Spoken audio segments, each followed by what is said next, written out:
जी यार, yes sir. बाकी भी किधर है? सर मैंने किया है मैसेज। अस्सलाम वालेकुम सर। वालेकुम अस्सलाम।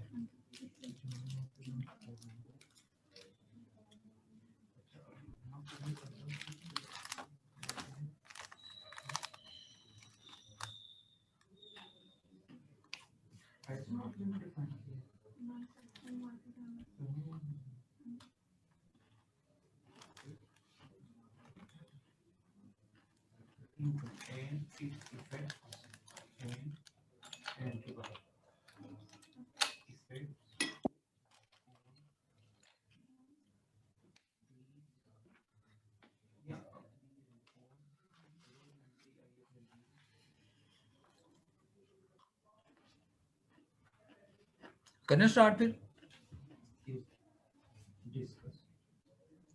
जी सर। जी सर।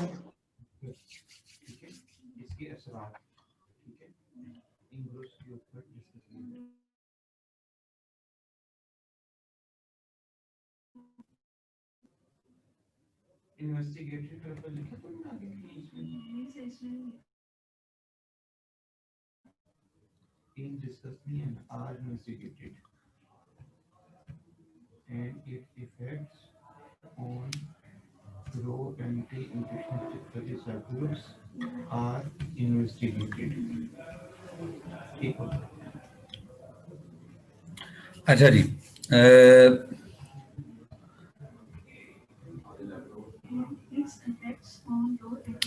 लास्ट टाइम टॉपिक कौन सा चल रहा था हमारा? कर्विलीनियर कोऑर्डिनेट्स चल रहा था।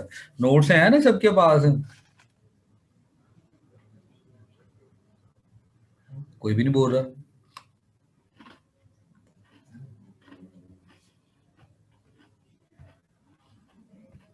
नोट्स हैं? नो सर नहीं है उनके पास। ये सॉफ्ट कॉपी शेयर तो की थी।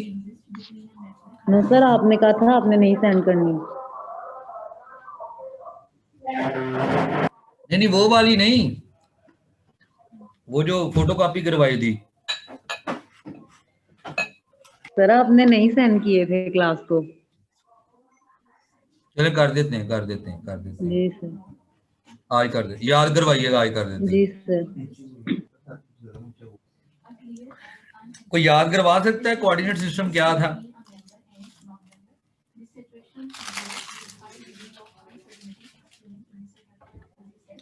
कोई याद करवा दे।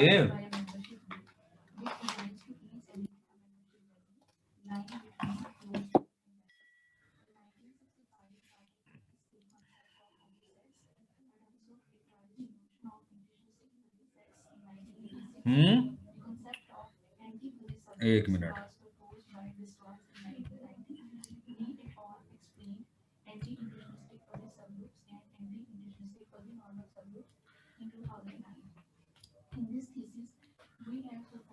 हम टॉपिक पढ़ रहे हैं कर्विलीनियर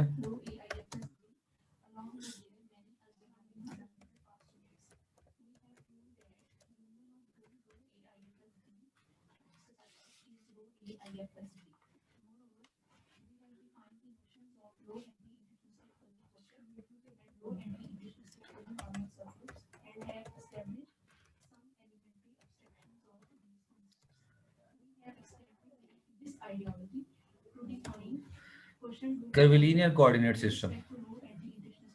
ठीक है, कोई ये बताना पसंद फरमाएगा कोऑर्डिनेट सिस्टम होता क्या है? मैंने पूछा था, बताया हुआ है क्लास में, तो बताना पसंद फरमाए। आवाज आ रही है ना?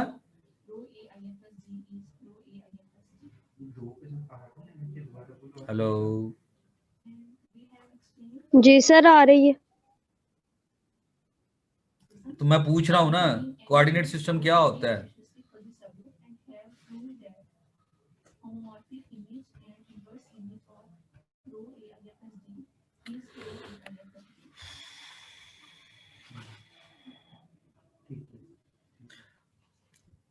चलें जी, 2-3 बातें क्लियर कर लेना, अभी लगता है आप लोगों का मूड नहीं बन रहा। ठीक है, पहले तो ये बता दूं पेपर फिजिकल होने हैं, और अगर ऑनलाइन भी हुआ तब भी ओपन बुक होगा।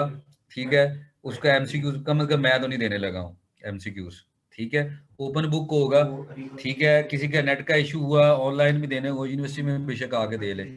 मैंने कोई एक्सक्यूज नहीं सुनना जी नेट खराब है, ये है वो है, फलां आइटम कहाँ है। यूनिवर्सिटी ओपन होनी है उन दिनों में, इधर आके बैठ के इधर बेशक दे दे, अगर ऑनलाइन हुए तो, जिसके चांसेस बहुत कम हैं। अगर हुआ भी ऑनलाइन देन मैं आपको बता रहा हूँ कि वो ओपन बुक होगा, वो एमसीक्यूज टाइप नहीं होगा। ठीक है, और बाकी जो है ना लेक्चर्स क्योंकि मिस हुए हैं, यूनिवर्सिटी ने अलाउ कर दिया हफ्ते को भी क्लासेस ले सकते हैं। ठीक है, लास्ट वीक भी नेट की वजह से नहीं गया था, अभी देख सकते हैं लाइट नहीं है यहाँ पे ना अभी भी। तो ये जो मिसाइल है ना, फिर आप लोगों ने ये नहीं कहना है कि हमारे साथ ये मसला है या कुछ ऐसा है, ये है वो है फलां है, ऐसे हो गया वैसे हो गया फलां हो गया टमकां हो गया।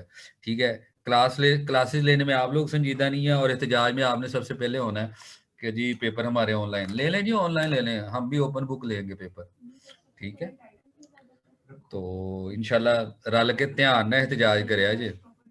ठीक है ना, सर अगर ऑनलाइन पेपर ना हुए तो फिजिकल होंगे। तो सर फिर यूनिवर्सिटी में फिजिकल ओपन बुक हो गए फिजिकल भी कि नहीं जी, फिजिकल जिस तरह होते हैं वैसे होंगे।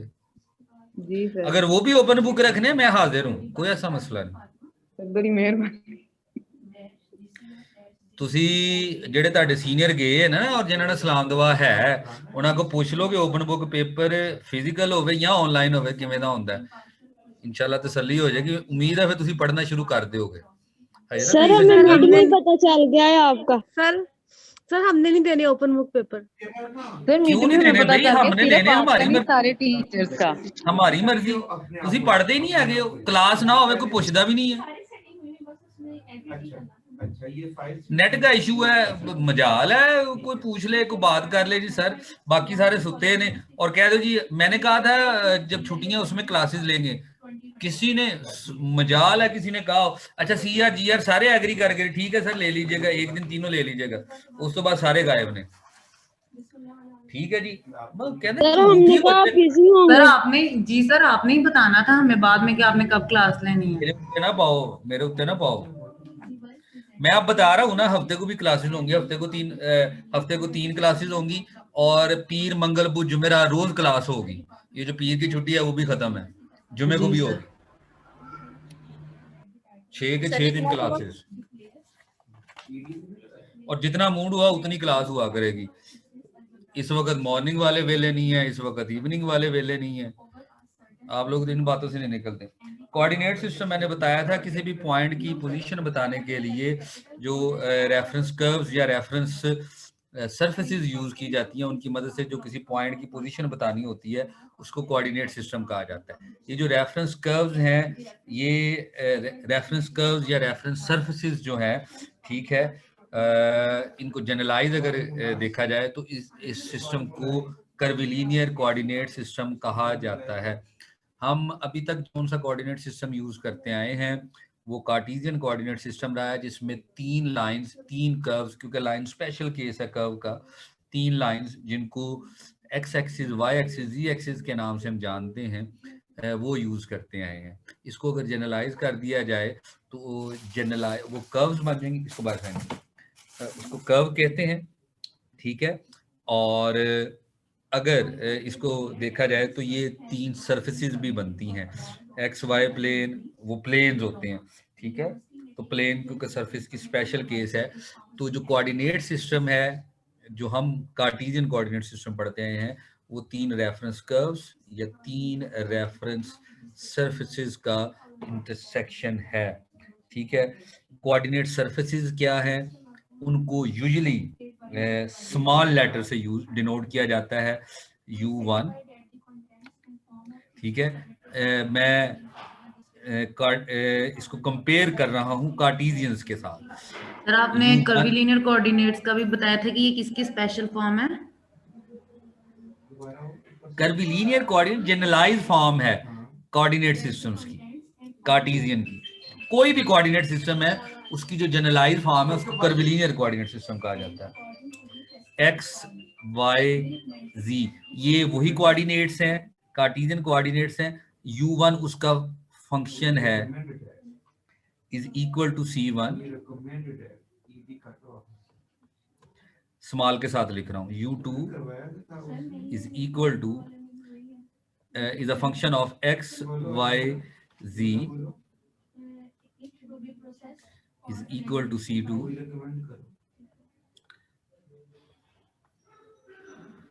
और इसी तरह तीसरा था u3, ये रिकॉल कर रहा हूं, ठीक है, याद आ जाए, x, y, z is equal to c3, ठीक है। ये सरफेसेस हैं, ठीक है, और इनको C1, C2 ये कांस्टेंट्स हैं, ठीक है। फंक्शन को उठा के, 3 वेरिएबल्स के फंक्शन को उठा के इक्वल टू कांस्टेंट रख दें तो वो सरफेस बन जाता है। तो u1 एक फंक्शन है, u2 दूसरा फंक्शन है, u3 तीसरा फंक्शन है, इक्वल टू कांस्टेंट रखा, ये सरफेसेस कहलाएंगी। और ये तीन क्योंकि रेफरेंस कर्व्स हैं, रेफरेंस सर्विसेज हैं, इसलिए इनको कोऑर्डिनेट सर्फेसेस भी कहा जाएगा, कोऑर्डिनेट सर्फेसेस। इसी तरह ठीक है, हम ये डिस्कस कर चुके हैं कि ये अगर जो सरफेसेस हैं, ठीक है, जो सरफेसेस हैं, ये 3 सरफेसेस है ना, ये पहली सरफेस है u1, दूसरी सरफेस है u2 और तीसरी सरफेस है u3। सरफेसेस के इंटरसेक्शन से कर्व बनती है, लिख लें कहीं, ठीक है ना, बाद जो तुम भूल जाते हो कि सर सवाल कितों आ गया एग्जाम च। सरफेसेस, दो सरफेसेस के इंटरसेक्शंस में जो हमें चीज मिलती है उसको कर्व बोलते हैं। कर्व की और भी डेफिनेशन है, पहले भी लिखाई हुई है, बताई हुई है, रिकॉल कर लीजिएगा, ठीक है। तो दो सरफेसेस के इंटरसेक्शन से हमें जो अवेलेबल होगा उसको कर्व कहते हैं। तो उसको बुक वाला u1 से भी लिखता है, कैपिटल से नोटेशंस जो है ना कैपिटल की यूज करता है, ठीक है। और देखिएगा u2 एंड u3 के इंटरसेक्शन से, u2 u3 के इंटरसेक्शन से जो सरफेस मिले, जो कर्व मिलेगी उसको u1 कह रहा हूं, ठीक है। इसी तरह u1 और u3 के इंटरसेक्शन से जो सरफेस में जो कर्व मिली उसको u2 कह रहा हूं, और इसी तरह u1 और u2 के इंटरसेक्शन से जो हमें सरफेस मिल रही है, सॉरी जो कर्व मिल रही है उसको u3 कह रहा हूं। पहले कोऑर्डिनेट सरफेसेस डिफाइन की हैं, ठीक है, और फिर उनके इंटरसेक्शन से कोऑर्डिनेट कर्व्स डिफाइन की हैं, ठीक है। उन तीनों के 3 कॉम्बिनेशन बनेंगे, 3 सरफेसेस हैं, उनके 3 कॉम्बिनेशन बनेंगे, u2 और u3 का जो कॉम्बिनेशन से उनके जो इंटरसेक्शन से जो हमें कर्व मिलेगी उसको u1 कहा है, u1 और u3 के इंटरसेक्शन से जो हमें कर्व मिली उसको u2 कहा है, और u1 और u2 के इंटरसेक्शन जो हमें कर्व मिली उसको u3 कहा है। तो 3 कोऑर्डिनेट सरफेसेस हैं हमारे पास और 3 कोऑर्डिनेट्स कर्व्स हैं। कोऑर्डिनेट्स कर्व्स के मुराद ये है कि ये रेफरेंस कर्व्स हैं, इनकी मदद से, या रेफरेंस सरफेसेस हैं, रेफरेंस कर्व्स हैं, इनकी मदद से पॉइंट की पोजीशन बताई जा सकती है, उसकी लोकेशन बताई जा सकती है, ठीक है जी। इसके बाद एक वर्ड है orthogonal curvilinear system.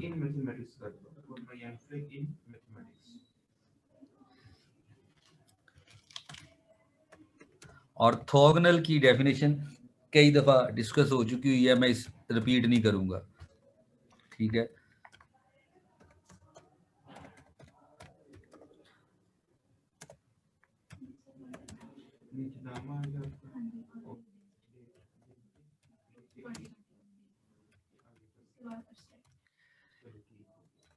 Orthogonal curvilinear coordinate systems.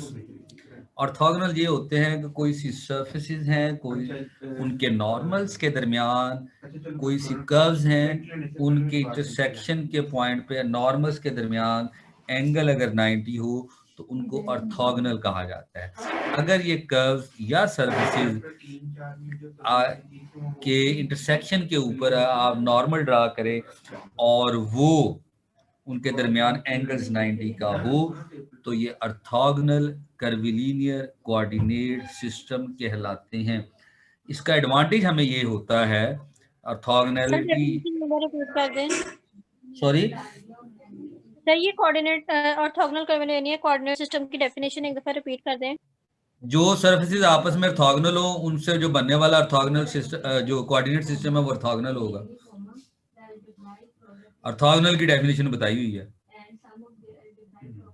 Okay sir. कोई ये तीन सर्फेसिस का सेट है ना, तो आपस में जहां पे इंटरसेक्ट करेंगी तो जो इंटरसेक्टिंग पॉइंट है वहां पर इन तीनों सर्फेसिस के दरमियान अगर एंगल 90 का है, राइट एंगल है, तो ये कर्व्स या सर्फेसिस ऑर्थोगोनल कहलाएंगी और इनसे बनने वाला जो सिस्टम है वो ऑर्थोगोनल कोऑर्डिनेट सिस्टम कहलाएगा।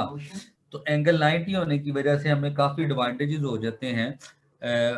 उसकी वजह से वो डॉट और क्रॉस प्रोडक्ट्स की जो कैलकुलेशंस है कोऑर्डिनेट्स के अंदर वो आसान हो जाती है यूनिट वेक्टर के केस में, और हमें जो है वो कैलकुलेशंस करनी आसान हो जाती है। दूसरा, coordinate orthogonal curvilinear coordinate system में तीनों सर्फेसिस या तीनों कर्व्स की मदद से जो सिस्टम बनता है वो सिमिलर होता है, एक जैसा होता है। तो यानी जो एक सरफेस अगर किसी को हम कह रहे हैं तो वो बाकी दो तो वो कर्व भी के तौर पे भी उस सिस्टम के अंदर काम कर रही होगी ऑर्थोगोनल में। ठीक है, जैसे ये मैंने लिखा था U2 इंटरसेक्शन U3, यानी जहां इन दोनों का जो इंटरसेक्शन है उससे जो कर्व मिलेगी वो U1 है। तो U1 ऑलरेडी सिस्टम में एज एन सरफेस मौजूद है, लेकिन उस वो इनके इंटरसेक्शन के तौर पे एज एन कर्व भी इस्तेमाल हो सकता है। ये ऑर्थोगोनल में सेम होते हैं, यानी एक जैसे ही होते हैं। ठीक है, अगली बात है unit vector in curvilinear coordinate system. Unit vector in curvilinear coordinate system, ये जो लिखा हुआ है इसमें से कोई बात पूछनी है पूछ ले, वरना मैं इरेज करने लगा हूँ। मैंने अपनी तरतीब रखी हुई है, होल्ड कर नहीं मतलब वो कैसे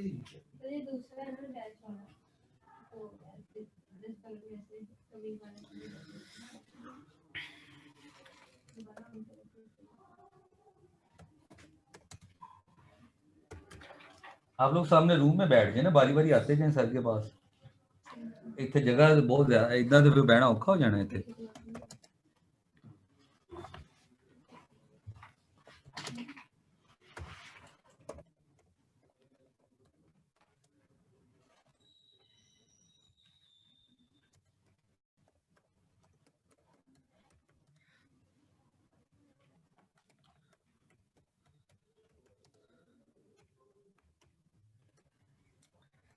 अच्छा, कोई बता सकता है यूनिट वेक्टर किस तरह कैलकुलेट किया जाता था?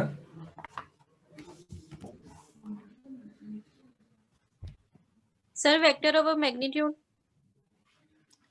Vector over magnitude. अच्छा, सपोज ये रफ में देखिएगा, ये एक आर वेक्टर है, पोजीशन वेक्टर है, और ये कार्टेशियन कोऑर्डिनेट सिस्टम में, तो इसको हम किस तरह लिखते होते थे?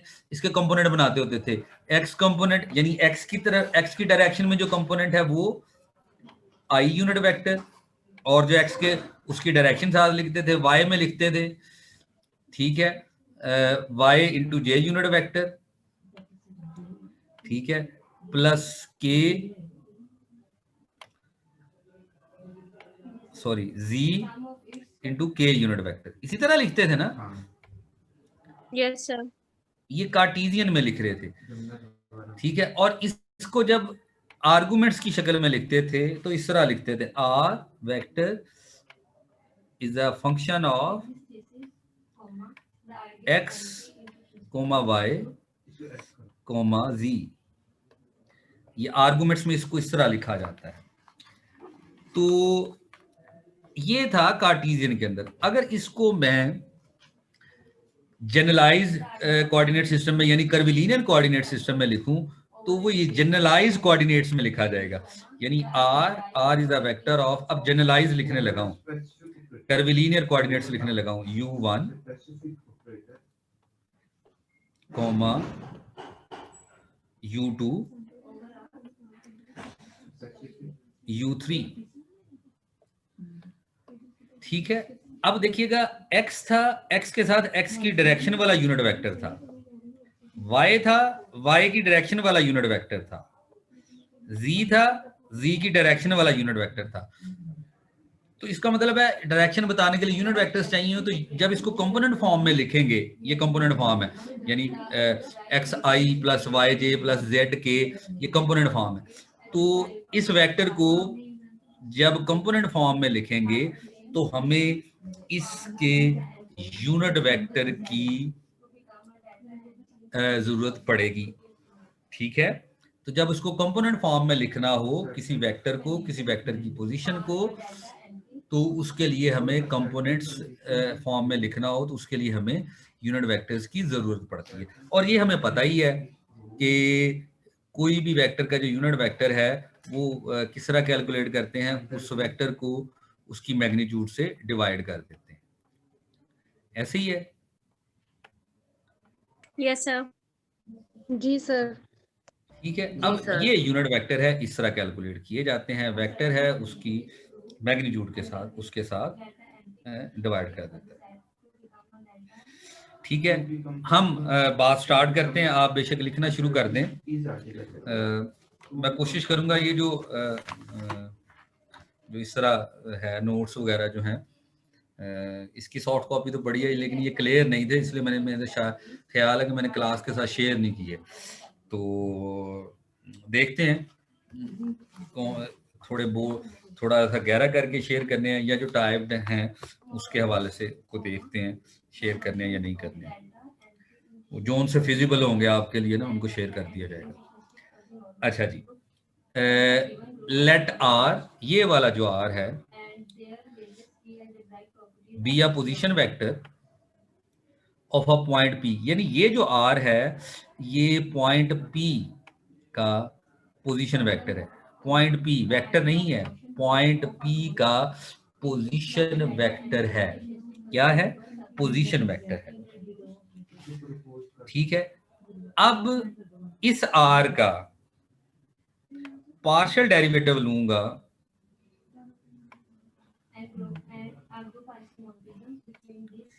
पहले कोऑर्डिनेट के एतबार से, तो ये टेंजेंट वेक्टर होगा एट दैट डायरेक्शन।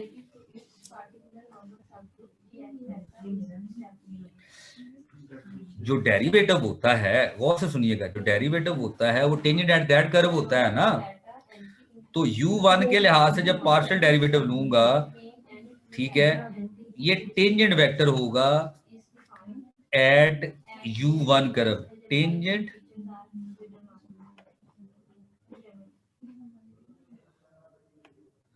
वेक्टर, क्योंकि वेक्टर का डेरिवेटिव ले रहे हैं हम। and its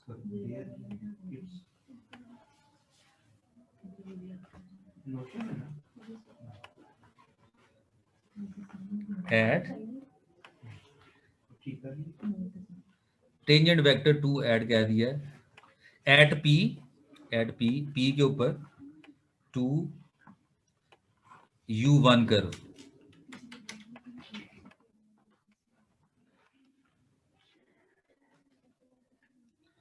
तो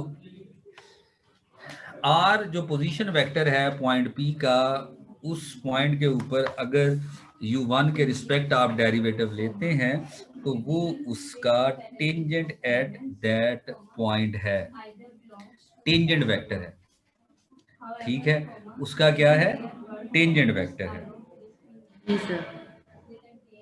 तो इस डायरेक्शन में, यानी u1 कर्व की डायरेक्शन में जो यूनिट वेक्टर है उसको मैं e1 कह रहा हूं, ठीक है। तो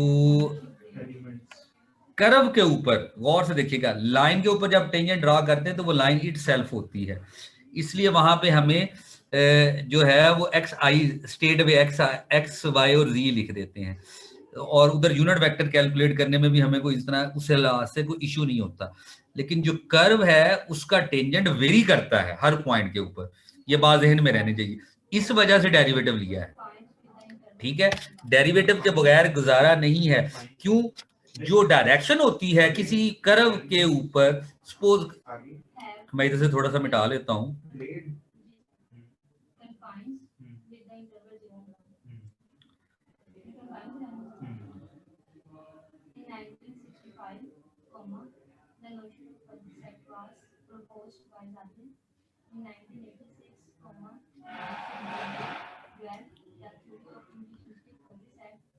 ये कर्व है, इसके किसी भी पॉइंट के ऊपर अगर आपने पोजीशन बतानी है तो वो टेंजेंट एट दैट पॉइंट होगा। ये हमने शुरू में देखा भी है जब हम वो पढ़ रहे थे, डेल डाइवर्जेंस वगैरह हम पढ़ रहे थे, तो टेंजेंट एट दैट पॉइंट जो है वो उस पॉइंट की वो की डायरेक्शन है।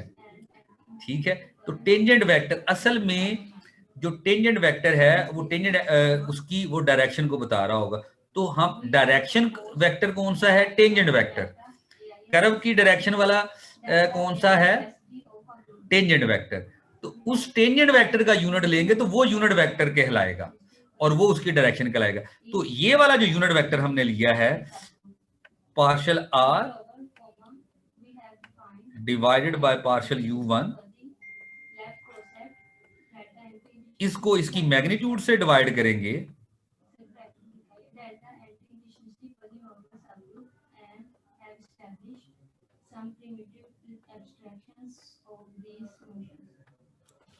उसकी मैग्नीट्यूड से जब आप डिवाइड करेंगे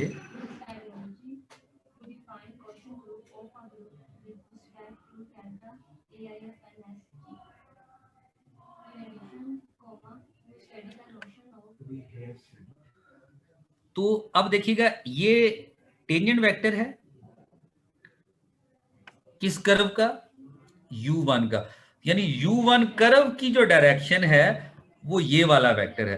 तो u1 कर्व की जो वेक्टर है टेंजेंट वेक्टर है उसका जो यूनिट वेक्टर लेंगे तो वो u1 का टेंजेंट यूनिट वेक्टर होगा।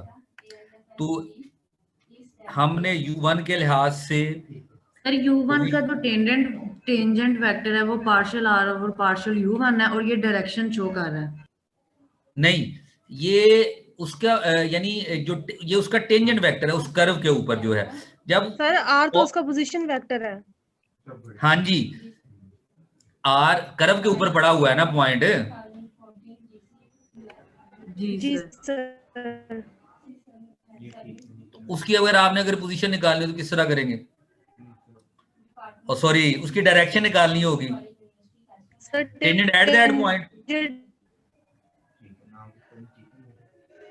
Tangent at that point draw करेंगे। अच्छा, अब ये डायरेक्शन, अब हमने यूनिट वेक्टर निकालना है।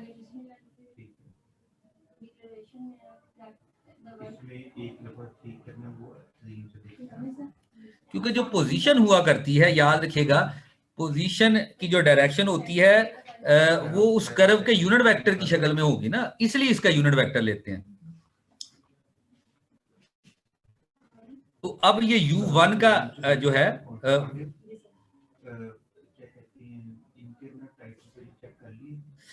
ये u1 का हमारे पास यूनिट वेक्टर है। इसी तरह u2 का निकालेंगे तो वो किस तरह आएगा कि जब हम टेंजेंट लेंगे u2 के लिहाज से तो उसके लिहाज से आ जाएगा। असल में ये हम इसके कंपोनेंट्स को देख रहे हैं, एक मिनट।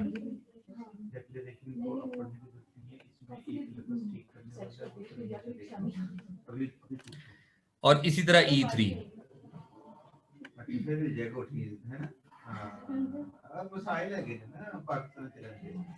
ये R है। दोबारा गौर से देखिएगा, जो आप को चीज कंफ्यूज कर रही है, इसको हम इस तरह लिखते थे XI, उसको ठीक करना वाई जे करनी मुझे याद था पीछे पर हम बता जेड के। तो ये कंपोनेंट फॉर्म में इस तरह है। तो जब इसका डेरिवेटिव लिया विद रिस्पेक्ट टू एक्स, ठीक है, तो उसके लिहाज से अब इसका फिर डेरिवेटिव आएगा, ये आई आ जाएगा, ठीक है। वो इसका अगर डिफरेंट वो उसके लिहाज से ना ये बन जाएगा आई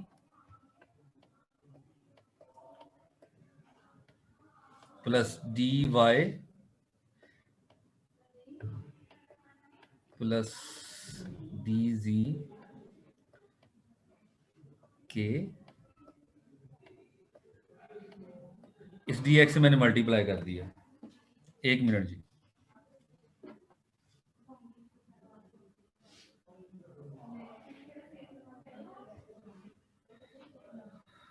हेलो, हाँ जी, सर की मैंने कल भी इन्हें शेयर किया। वो मैं वो क्लास से आ रही थी, बस 2-3 मिनट फ्री हो गया। तुझे कितने वो थीसिस में नहीं चाहिए थे, वो पेजेस जो अलग थे उनसे देख के मैंने कहा था लिखना है, जो 6 पेजेस अकेले शेयर किए हैं। ये मुझे नहीं दोबारा कर दो, मैंने वो फाइल भी डाउनलोड की, मैं तुम्हारा फाइल देखती। तुसी गेट 6 से आ जाओ 10 मिनट तक। मैं इसे लिखा दोबारा कर दूं। हाँ जी, अल्लाह का शुक्र। ओके।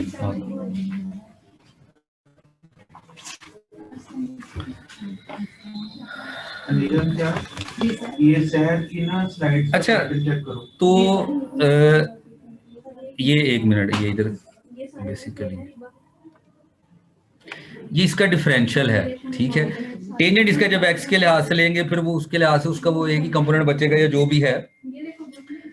तो बाद में हो सकते हैं, तो बाद सेंड करो, सेंड कितने को सर मैंने इसे अलग व्हाट्सएप पे भी किए हुए हैं। ये जो यूनिट वेक्टर हमने लिखा है, किसी भी पॉइंट के u1 के लिहाज से जो पोजीशन वेक्टर है, उसका जो u1 कंपोनेंट है, वो u1 के लिहाज से हम उसका डेरिवेटिव लेंगे और उसके लिहाज से जो यूनिट वेक्टर बनेगा वो ये बनेगा, और जो u2 के लिहाज से यूनिट वेक्टर है वो ये बनेगा, और जो u3 के लिहाज से है वो यूनिट वेक्टर बनेगा। और इसको जब कर्विलिनियर कोऑर्डिनेट सिस्टम में कंपोनेंट फॉर्म में लिखेंगे तो ये बनेगा u1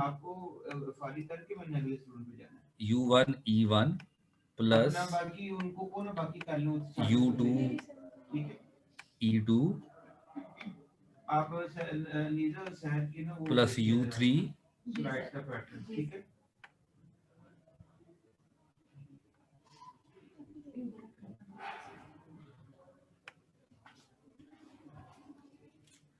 into e3।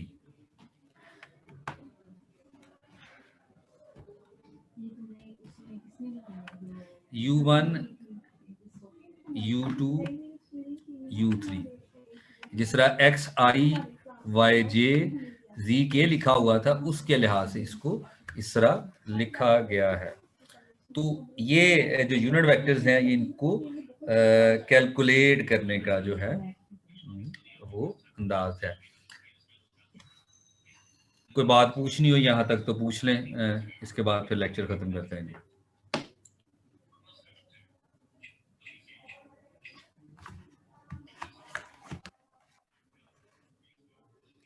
इसको यूनिट टेंजेंट वेक्टर कहेंगे, यूनिट टेंजेंट वेक्टर कहेंगे, क्योंकि डायरेक्शन हर पॉइंट पे क्योंकि चेंज हो रही होती है, इस वजह से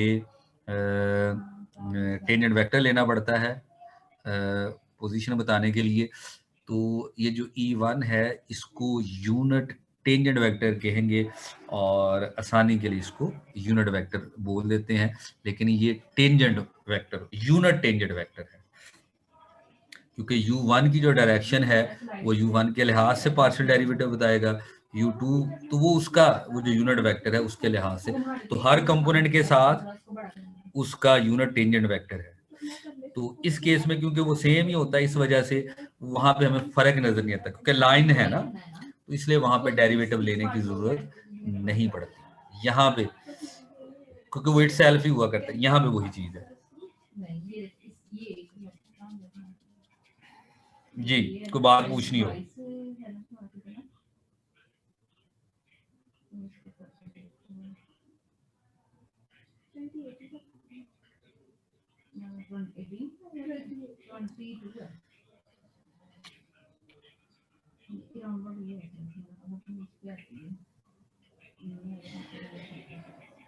कुछ नहीं पूछना जी?